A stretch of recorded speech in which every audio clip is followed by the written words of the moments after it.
Mutual fund investments are subject to market risks. Read all scheme-related documents carefully. This video is for educational and informational purposes only.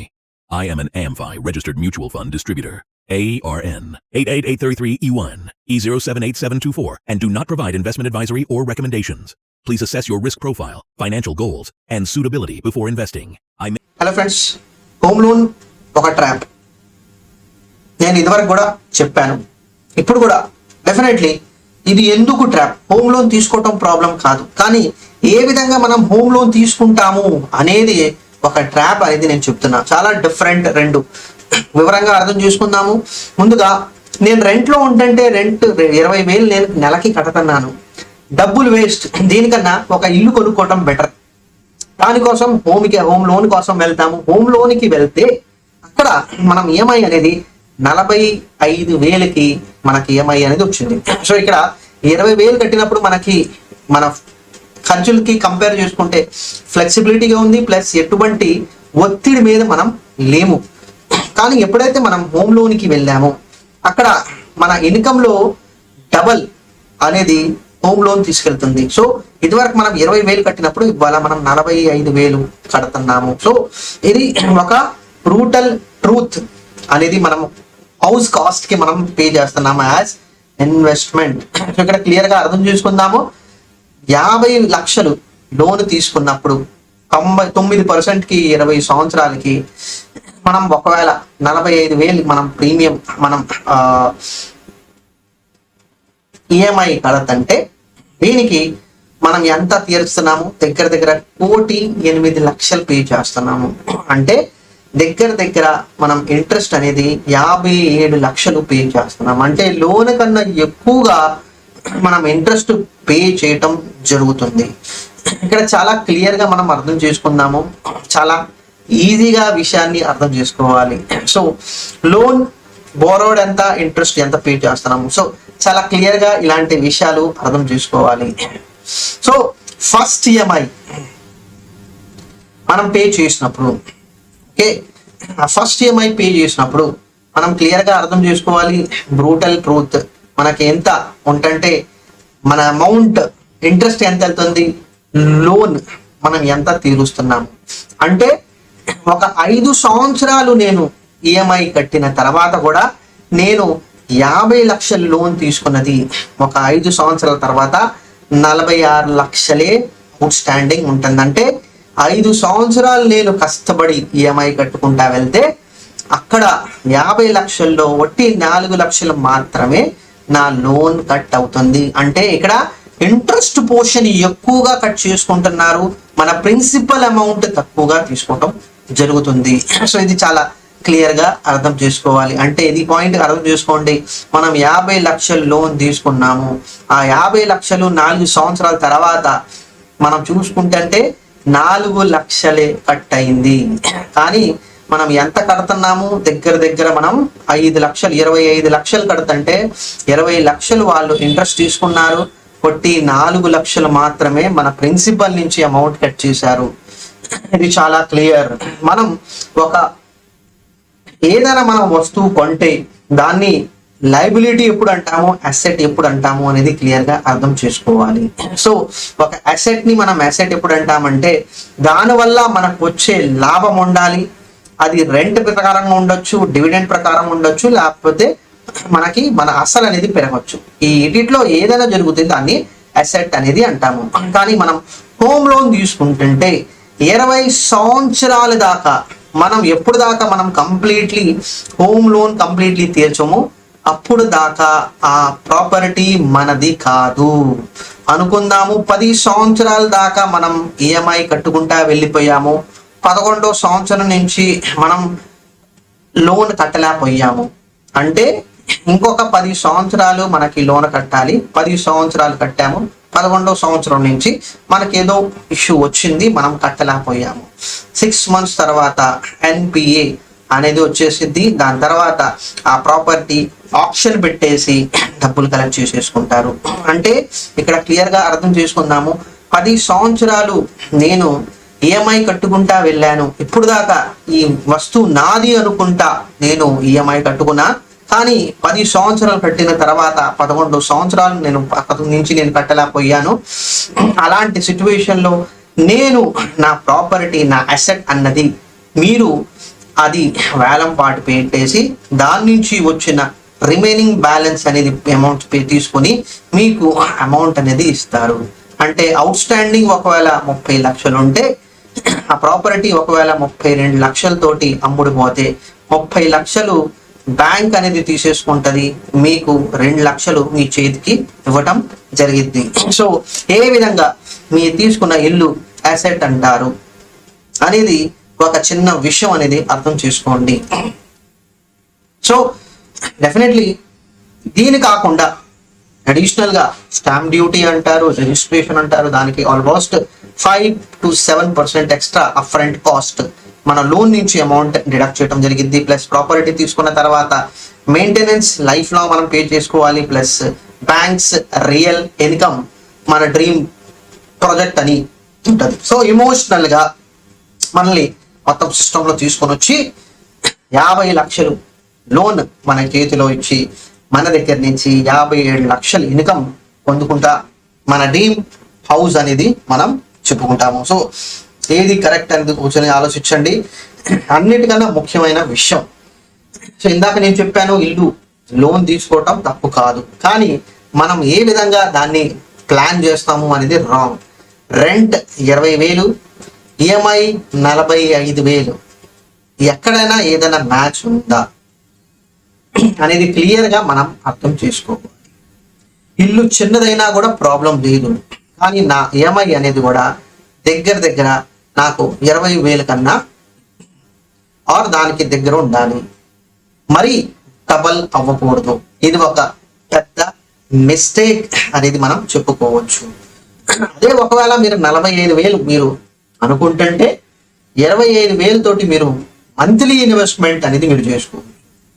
So ఇక్కడ point అనేది ఏంటంటే, ఇక్కడ ఈ particular structure లో నేను 25,000 SIP అనేది ఒక స్టాండర్డ్ గా ప్లాన్ చెప్తే దీనికి రూపాయి రాదు మీ చేతి నుంచి. కానీ ఇక్కడ 45,000 ఎట్టయినా కూడా మనం పట్టుకుంటా వెళ్ళిపోతాము. 20 సంవత్సరాల దాకా మనం పట్టుకోవాలి. ఇందాక నేను మీకు విషయం చెప్పాను కదా, 10 సంవత్సరాలు కట్టిన తర్వాత కూడా ఆ వస్తువు మీది కాదు. కంప్లీట్లీ బ్యాంక్ నుంచి మీ దగ్గర NOC వచ్చిన దాకా ఆ ప్రాపర్టీ మీది కాదు. చాలా క్లియర్ గా ఈ విషయం అర్థం చేసుకోండి. సో గోల్డెన్ రూల్ క్లియర్ గా అర్థం చేసుకోవాలి, రైట్? సో మనం ఈఎంఐ దగ్గర మనం ఎంత రెంట్ తీసుకుంటున్నామో దానికి చాలా క్లోజ్ ఉండాలి, మరీ డబల్ ఉండకూడదు. ఈ రెంట్ నంబర్ తోటి మనం ఈఎంఐ తోటి మనం క్లియర్ గా ప్లాన్ చేసుకోవాలి. సో ఆ బేసిస్ మీద ఎంత లోన్ మనం తీసుకోవాలి, ఆ లోన్ అనుకూలంగా మనం మన ఓవరాల్ న్యాచురల్ లైఫ్ స్టైల్ ని మనం డిస్టర్బ్ చేయకుండా మనం వస్తువు అనేది కొనుక్కోకూడదు. ఒకటి, రెంట్ వేస్టెడ్ మనీ కాదు. రెంట్ మనకి ఫ్లెక్సిబిలిటీ ఇచ్చిద్ది, మెయింటెనెన్స్ ఉండదు, డెట్ అప్పు మన మీద ఉంటది అనేది ఆ స్ట్రెస్ తోటి మనం ఉండము. డెఫినెట్లీ మన చేతిలో ఉన్న డబ్బు మనం ఆటోమేటిక్లీ మనం ఇన్వెస్ట్మెంట్ చేసుకోవచ్చు. ఇది చాలా క్లియర్ గా అర్థం చేసుకోవాలి. ఈఎంఐ అనేది ఏంటంటే ఒక ఫైనాన్షియల్ ఆబ్లిగేషన్. 20 సంవత్సరాలు ఖచ్చితంగా కట్టాలి. 10 సంవత్సరాలు కట్టి ఊరుకుంటే కుదిరిద్దా? ఇందాక నేను మీకు సిట్యువేషన్ అనేది చెప్పాను. సో ఒక ఇల్లిక్విడ్ అసెట్ అమ్మటానికి మనం ట్రై చేస్తే అది అమ్ముకోలేము. ప్లస్ దీనివల్ల 57 lakhs ఒక రూపాయి ఒక ఇవాళ మ్యూచువల్ ఫండ్ గురించి మనం మాట్లాడుకుంటే రెగ్యులర్ ప్లాన్ ఇంకా డైరెక్ట్ ప్లాన్ తోటి మనం డిస్కషన్ చేస్తుంటే ఇక్కడ 1% ఎక్కువ తీసుకుంటున్నారు కదా, మనం రెగ్యులర్కి ఎందుకు వెళ్దాము, డైరెక్ట్కి వెళ్ళిపోదాము. ఇక్కడ 57 lakhs మీ కష్టార్జిత డబ్బు మీద మీకు 57 lakhs తీసుకోవటం జరుగుతుంది. With stress levels plus health, ఎంతవరకు ఈ 20 సంవత్సరాల్లో ఒక మనిషి ఆరోగ్యంగా ఉంటాడు అనేది దేవుడికే బల చెప్పుకోవచ్చు. ప్లస్ ఓవరాల్ 20 సంవత్సరాల తర్వాత చూస్తుంటే జీరో సేవింగ్స్. చూస్తే 20 సంవత్సరాల తర్వాత ఏం మిగిలింది అంటే నాకు 20 సంవత్సరాల తర్వాత ఇల్లే మిగిలింది. ఒక లిక్విడ్ క్యాష్ లేదు, ఒక సేవింగ్స్ లేదు.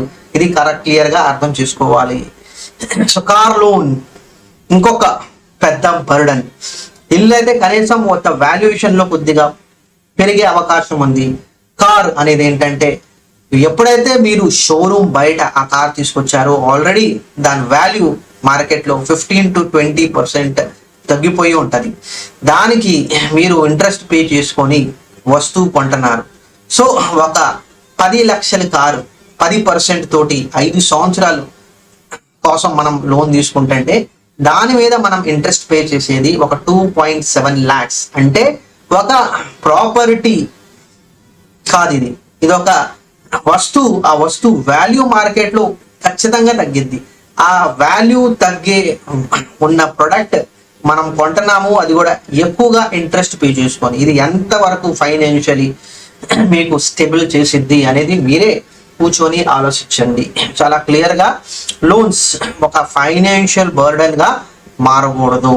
అది చాలా క్లియర్గా అర్థం చేసుకోవాలి.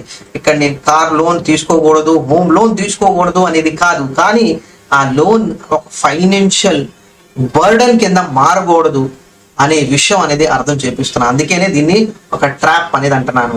ఈఎంఐ మీ ఎమర్జెన్సీ అమౌంట్ తినకూడదు.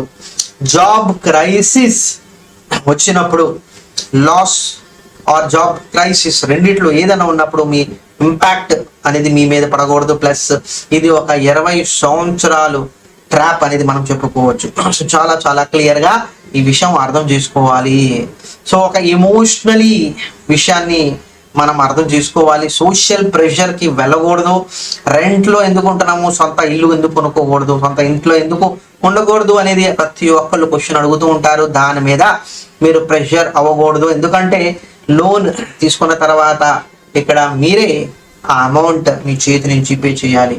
సో ఇక్కడ ఇంపార్టెంట్ ఏంటి, ప్రతి ఒక్కరు చెప్తున్నారు రెంట్లో ఉన్నా లేకపోతే ఇల్లు తీసుకున్నా నువ్వే ఆ రెస్పాన్సిబిలిటీ తీసుకోవాలి. సో ఎమోషనల్ డిసిషన్స్ కాదు, ఇక్కడ క్యాలిక్యులేషన్ డిసిషన్స్ తోటి మీరు ఫైనల్గా ఆలోచించాలి. సో లోన్ తీసుకుంటే ఎంత, ఒక ఇంటి కోసం మనం మాట్లాడుకుంటే 30% కన్నా తక్కువ ఉంటే చాలా చాలా మంచిది, కానీ 40% కన్నా ఎక్కువగా అసలు దాటకూడదు.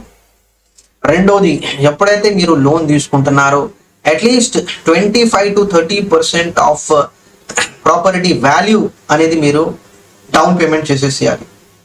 ఒక స్టేబుల్ ఇన్కమ్ అనేది అర్థం చేసుకోవాలి. ప్లస్ మీకు ఏది అవసరం అనేది ఆలోచించాలి. పెద్ద ఇల్లు కాదు, సొంత ఇల్లు. చిన్న ఇల్లు ఉన్నా కూడా ప్రాబ్లం లేదు, సొంత ఇల్లు ఉండాలి వితౌట్ ఎనీ స్ట్రెస్. చాలా చాలా ఇంపార్టెంట్. సో 3 steps ఏ విధంగా మనం ఈ విషయాన్ని కరెక్ట్ చేసుకుందాము అంటే, ఫస్ట్ ఈఎంఐ అనేది మీ రెంట్కి చాలా దగ్గర ఉండాలి. అది కూడా మ్యాక్సిమం 1.5 కన్నా ఎక్కువ ఉండకూడదు.